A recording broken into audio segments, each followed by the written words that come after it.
सुभाष नावाचा माणूस व्यवसायाने ट्रक ड्रायव्हर, पण अत्यंत तापट स्वभावाचा. त्याला स्वामी समर्थांवर विश्वास नव्हता.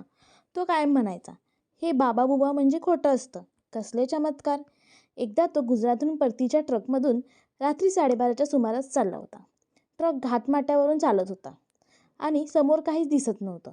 अचानक ट्रकच्या समोर एक वृद्ध भगव्या वस्त्रातील माणूस हात उंचावून उभा होता. सुभाषने ब्रेक दाबला, पण ब्रेक फसला. ट्रक जिथे थांबला त्या ठिकाणी पुढे एक खोल दरी होती. जर ब्रेक न लागता काही सेकंद पुढे गेला असता तर सुभाष ट्रक सकट दरीत गेला असता. तो हादरला. वृद्ध कुठेच दिसत नव्हते.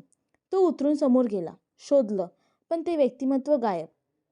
सकाळी ट्रक दुरुस्त करत असताना जवळचा एक टपरीवाला म्हणाला, तुला काल रात्री इथे कोण साधू दिसला का?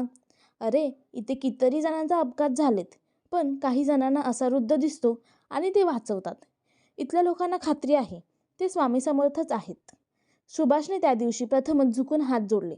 आजही तो सगळ्यांना सांगतो, मी देव मानायचो नाही, पण स्वामी समर्थांनी माझा जीव वाचून दाखवलं. त्यांच्या इच्छेविना एक पानही हालत नाही. स्वामी कुठेही कोणत्याही संकटात येतात. त्यांची कृपा अशा पद्धतीने प्रकट होते की शंका नाही राहत.